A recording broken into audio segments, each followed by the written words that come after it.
Moses and the manna God provides for us.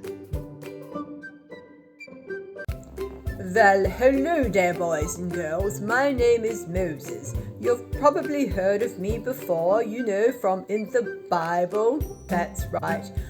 I just want to tell you the story of the time that God provided for me and my people every single day.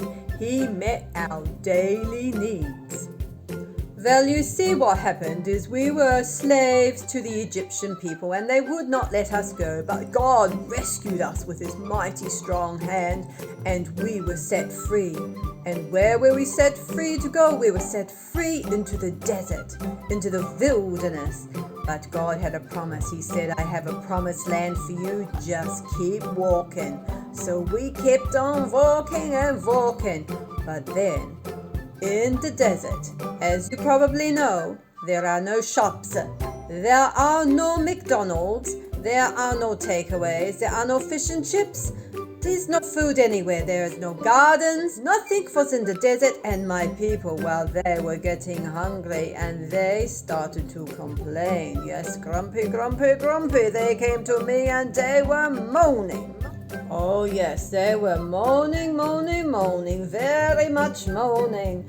And so, what did I do? Well, I did what everybody should do. I prayed to God because God will meet my needs, I knew. So I said, dear God, we are hungry here and these people are moaning. What shall we do? And you know what happened? Well, God sent an amazing miracle, he did. He said, I will provide for you every single day. And that is exactly what he did. So the very next morning, there was something amazing. Something was falling out of the sky. It was very much like snow, but not cold because we are in the desert, you understand. And it was falling lightly from the sky and it fell gently onto the ground. And then God said, everybody go and collect up this food. It was food. It was bread from heaven that God had provided.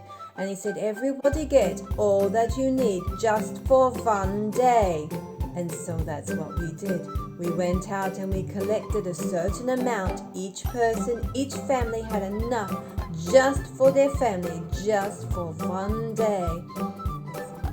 And then if the manna was not enough, well, you should have seen what happened next.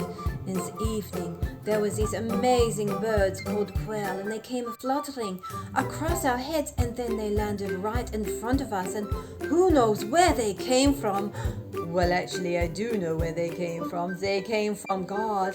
And then God said, go and collect the quail and eat it. And if you have never tasted quail before, it is very delicious. It tastes very much like chicken.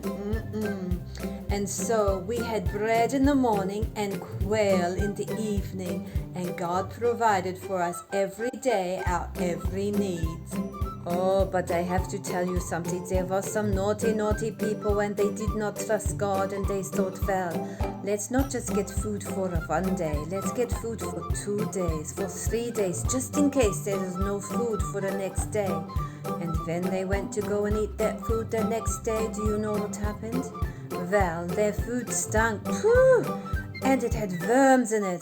And God was not happy. When will these people trust me? He said. I will provide them for food every day. And yes, that's exactly what God did. For 40 years, yes, I said 40 years, he provided for food for our people. Oh, delicious quail in the evening and lovely bread in the morning. Bread that tasted like it had honey on it. And we called that bread manna. Oh, it was like food from the angels. God provided our daily needs daily. And so, my lovely, lovely young ones out there, all is this to tell you is that God will provide for you every day your daily needs. You can trust Him. You ask Him for all you need and He will say, yes, I will provide for you. Just like He provided for me and my people, He will give you everything you need every single day.